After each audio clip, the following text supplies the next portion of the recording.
अब संघर्ष होगा, आपको रास्ता बचा नहीं है, अब नहीं बचा रास्ता। ये सरकार अगर हमारे अधिकारों को निगलने का काम करेगी तो हम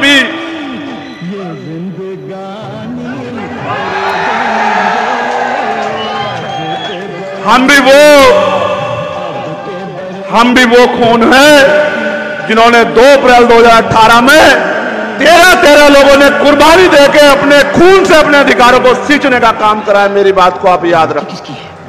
सरकार किसी भी कीमत पर अपने आप को संविधान से बड़ा ना समझे और पिछले दरवाजे से ये जो अधिकारों को निस्ता नाबूद करने की जो तैयारी सरकार ने की है वो हमें दूध पीते बच्चे ना समझे।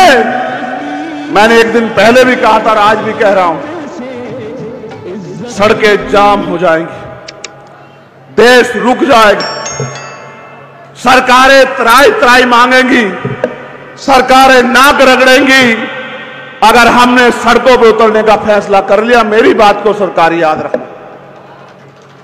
इस बार तो मैंने आपसे आग्रह किया था, लेकिन इस बार मैं आपको प्रार्थना और आदेश कर रहा हूं, निर्देश भी दे रहा हूं कि 11 सितंबर को जैसे दिल्ली में गुरु घर टूटने पे हमने अपनी शक्ति का एहसास दिल्ली की सरकार को कराया था और दिल्ली की सरकार और सुप्रीम कोर्ट घुटनों के बल आ गए थे, आने वाली 11 सितंबर को एक बार और मैदान आपका इंतजार कर रहा है।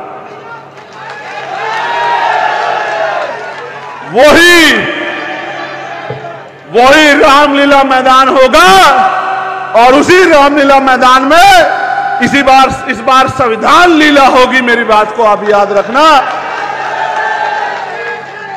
इसलिए मैं आपसे 2 प्रार्थनाएं कर रहा हूं कि आज से आप सतपाल जी का इंतजार मत करना कि सतपाल जी आपकी बस्ती में आएंगे, सतपाल जी आपको चलने के लिए कहेंगे। आज से आप लोग सब लोग खुद को सतपाल जी मान के अपने अपने बूथ सेक्टर की जिम्मेदारी को उठाना। साथ साथ 10 तारीख की रात से ही और अभी से ही मन पक्का करके अपनी डायरी में लिख लो कि एक दिन हमें अपने अधिकारों को बचाने के लिए दिल्ली चलना है। ये पूरा दिन हमारा दिल्ली में संकल्प के साथ है कि आप कोई डाका, आप कोई लूट हम लोग अपने अधिकारों पर नहीं चलने देंगे।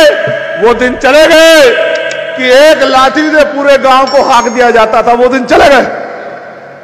अब तो वो दिन है, अगर संवैधानिक मर्यादा में समझोगे तो संवैधानिक मर्यादा में समझाएंगे, और अगर गुंडागर्दी करोगे तो गुंडागर्दी का भूत ऐसे चुटकियों में निकाल दिया जाएगा कि दोबारा गुंडागर्दी करने की सोच भी नहीं रख पाओगे। पूरे उत्तर प्रदेश की पुलिस मेरे पीछे पड़ी थी तो ये गाजियाबाद के लोगों ने मेरा हाथ पकड़ के मुझे चलने की ताकत दी थी। मैं गाजियाबाद को अपना घर मानता हूं। ऐसी बहुत सी रातें हैं कि पुलिस पीछे पीछे और हम लोग आगे आगे, और जमीन पे लेट के हमने अपने भाइयों के बीच में यहाँ बहुत सारा समय जो है गुजारने का काम किया है। मैं इस मिट्टी को कभी भूल नहीं सकता हूँ। ये बहादुरों की मिट्टी है, ये बहादुरों का क्षेत्र है, ये बहादुरों का, ताकतवर लोगों का, मिशनरी लोगों का क्षेत्र है। मैं इसकी ताकत को जानता हूँ। हमारे साथ मेरे पीछे रिटायर्ड सीओ हमारे बड़े सम्मानित नेता कल्याण सिंह जी भी बैठे हैं। मैं उनका भी धन्यवाद करता हूं। उन्होंने भी बहुत, और उनके साथियों ने मेरी बड़ी मदद की है समय समय पे। और जब जब मैंने दिल्ली में आह्वान किया सरकारों को धूल चटाने के लिए, तो गाजियाबाद ने सीना तान करके जो है दिल्ली की सरकार को मेरे साथ खड़े होकर आंख दिखाने का काम किया। मैं गाजियाबाद के साथियों का पुनः धन्यवाद देता हूँ। छोटे भाई गुलजार जी और तमाम सब लोग यहाँ लंबे समय से संघर्ष कर रहे हैं, लेकिन अब उस संघर्ष को एक रूप देने का समय आ गया है। आपने सामाजिक रूप से बहुत बार जो है विरोधियों को धूल चटाई, चाहे इसी पार्क में जब ये भारतीय जनता पार्टी के लोग पार्किंग बना के बाबा साहब अम्बेडकर को अपमानित करने का काम कर रहे थे, मेरी माँ बहनों ने मोर्चा लेके उनके मंसूबों को नाकामयाब करने का काम किया था। मैं इस बात को जानता हूं, आपकी शक्ति को जानता हूं।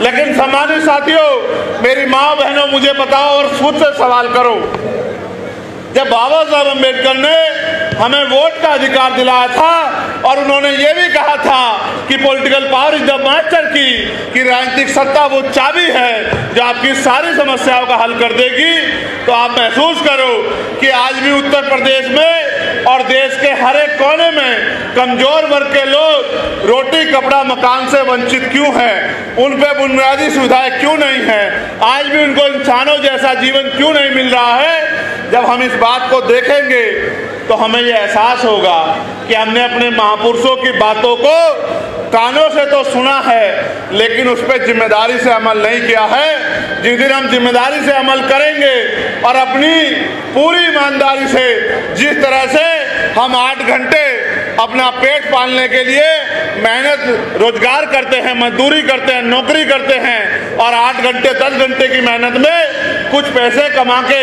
अपने बच्चों का पेट पालने का काम करते हैं, अगर 2 घंटे भी हम लोग मिशन का काम करें, अपनी पार्टी का काम करें और बहुजन समाज में भाईचारा पैदा करने का काम करें, तो वो दिन दूर नहीं कि राजनीतिक शक्ति आपके हाथ में होगी। आप ये जानते हो नहीं जानते हो कि जिस दिन से आप लोगों ने, मैं पुनः धन्यवाद करूंगा आपका कि आपने एक एक पैसा जुटा के, जब मैं नगीना में चुनाव लड़ रहा था तो मेरे हाथों को मजबूत करने के लिए भेजा और आपके उस पैसे से इतनी ताकत मिली कि आज आपका बेटा चंद्रशेखर आजाद दिल्ली में पार्लियामेंट में खड़े होके आपके हर एक अधिकारों के लिए संघर्ष करने का काम करता है। आपने मुझे पार्लियामेंट में बोलते देखा होगा, कितने लोगों ने देखा, जरा हाथ उठा के बताओ, बताओ दिल से, अपने दिल पे हाथ रख के बताना, बताओ आपका अकेला चंद्रशेखर हजार सैकड़ों पे भारी है या नहीं है, बताओ। अब ये काम आपने केंद्र में तो कर दिया, दिल्ली में तो कर दिया, लेकिन उत्तर प्रदेश में ये काम अभी अधूरा है। जब तक उत्तर प्रदेश में मेरे जैसे लोग विधानसभा लखनऊ में जाके और सरकार की आंखों में आंखें डाल के आपके अधिकारों के लिए संघर्ष नहीं करेंगे, आपके अधिकारों पर जो डाका पड़ रहा है उस डाके को खत्म करने का काम नहीं करेंगे, आपके क्षेत्र की समस्याओं के लिए आवाज उठाने का काम नहीं करेंगे, तब तक मुझे नहीं लगता कि गाजियाबाद में कोई बदलाव हो सकता है। बाकी लोगों पे तो ये मौका 2027 में आएगा, लेकिन आप तो बड़े किस्मत वाले हो, आप तो बड़े खुशहाल हो, आपके हिस्से में तो 1 साल बाद ही, इसी साल आपके चुनाव के 1 साल बाद और इसी साल 2024 में आपके सामने तो पुनः वो मौका आ गया है कि आप अपनी पिछली भूल को सुधार करके और अपनी आवाज को उठाने वाला चंद्रशेखर आजाद जैसा एक सिपाही लखनऊ में आप लोग भेज सकते हो, अगर आप मानसिक और शारीरिक रूप से तैयार हो जाओ। और मैं आपको विश्वास दिला कहता हूं, पार्टी ने जिस व्यक्ति को यहां जिम्मेदारी दी है कि वो आपकी आवाज को उठाने का काम करेगा, मैं उसके संघर्ष को जानता हूं, मैंने उसके संघर्ष को देखा है। कई बार दिल्ली का पानी बंद करके अपने आंदोलन को, किसानों के आंदोलन को कामयाब कराने का काम उन्होंने किया। और अभी अभी जो शिक्षा माफियाओं के खिलाफ आंदोलन चल रहे हैं, मजदूरों के, किसानों के, नौजवानों के, बेरोजगारी के खिलाफ जो आंदोलन चल रहे हैं, उस आंदोलन में भी भाई सतपाल चौधरी कंधे से कंधा मिला के आपकी आवाज को उठाने का काम कर रहे हैं, बिना किसी पद पे होते आपकी आवाज बनने का काम कर रहे हैं। सोचिए, अगर इस बहादुर भाई को आपने वोट की ताकत से असेंबली में भेज दिया तो क्या गाजियाबाद में आपके हितों की रक्षा होगी या नहीं होगी, बताओ। क्या गाजियाबाद में आपके अधिकारों पर कोई डाका डाल पाएगा? सरकार के सारे विधायक सांसद एक तरफ और आपका अकेला सतपाल चौधरी एक तरफ। याद रखना मेरी बात, सरकार के गुंडों के अगर कुंडे ना बंद कर दिए तब आप मेरे मुझसे सवाल करना कि भाई आपने जो कहा था वो गलत साबित हुआ। मैं आपको कहना चाहता हूं, हम पे विजन है उत्तर प्रदेश में बदलाव का, हम पे मिशन है महान पुरुषों के विचारधारा को, उनके सपनों को पूरा करने का। और हम में मादा है, हम में बल है, हम में जुनून है। ये गरीबी, बेबसी, लाचारी, बेरोजगारी, महंगाई, जुल्म जाति खत्म करने का।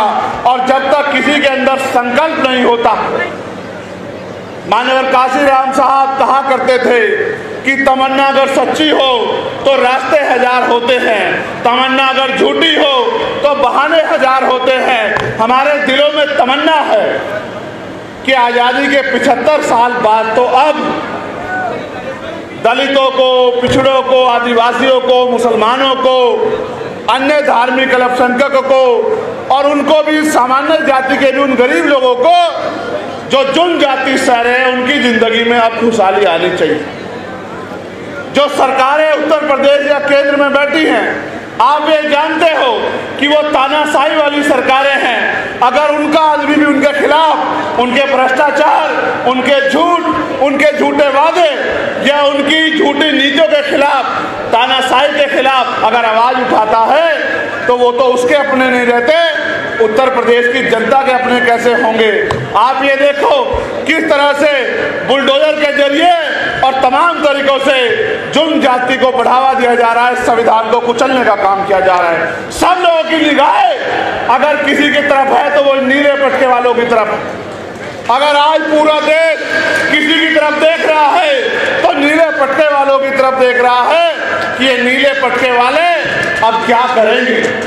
लेकिन मैं भी ये मानता हूं कि जब ये नीले पटके वाले संकल्प लेकर किसी और निकलते हैं तो फिर रास्ते खुद ब खुद बन जाते हैं।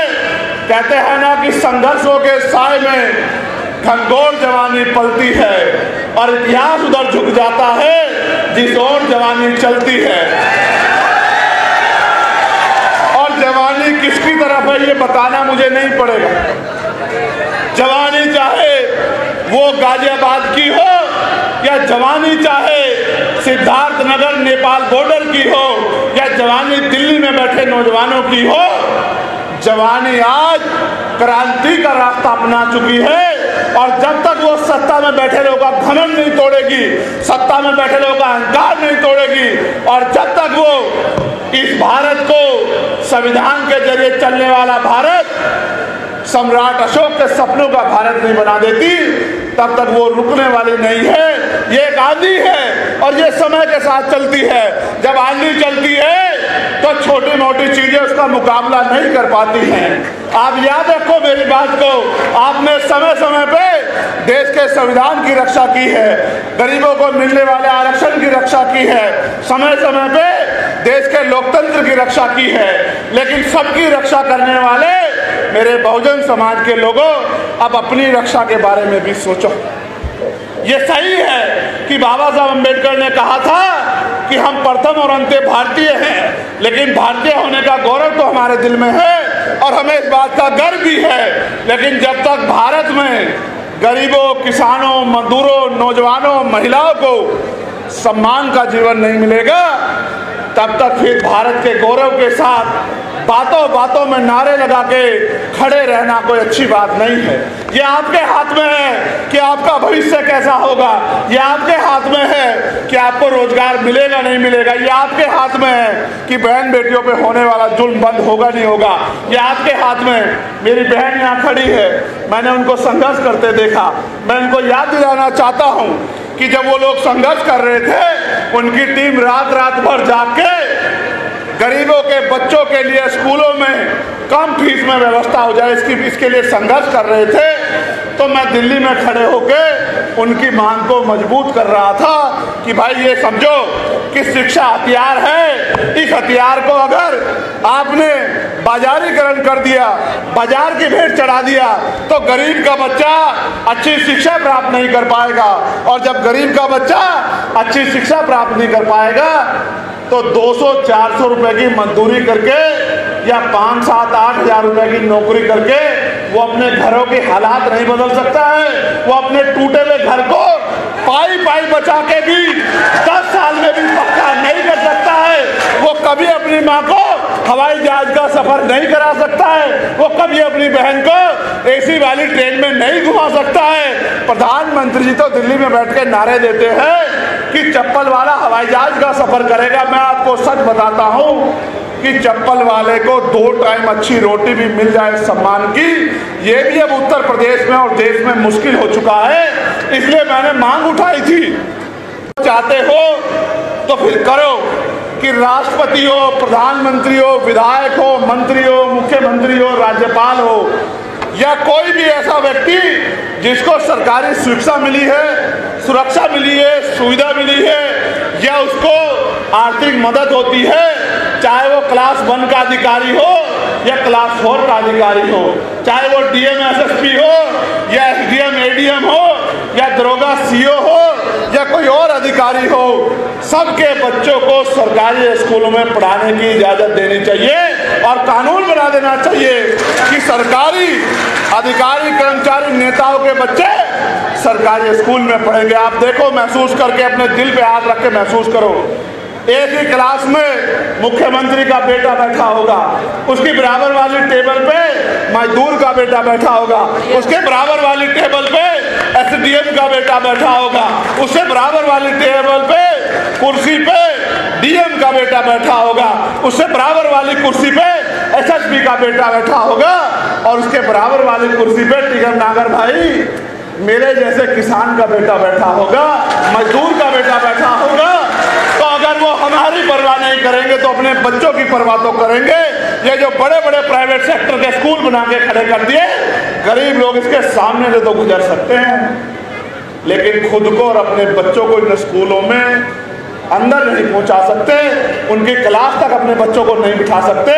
जब ये इतनी बड़ी खाई पैदा हो जाएगी तो गरीब का बच्चा कैसे जो है इन अमीरों के बड़े बड़े स्कूलों का मुकाबला करेगा।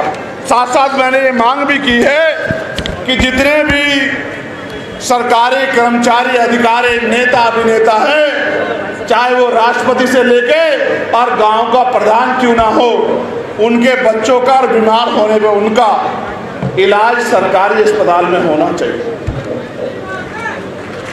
जिस दिन ये हो गया भारत में, आप मेरी बात को याद रखना, उस दिन सरकारी अस्पतालों में डॉक्टर भी मिलेगा, सारे टेस्ट भी वही होंगे, बढ़िया से बढ़िया दवाइयाँ भी वहाँ मिलेंगी और साफ सफाई भी ऐसी अच्छी होगी कि आपको सरकारी हॉस्पिटल और 5 स्टार होटल में फर्क महसूस नहीं होगा।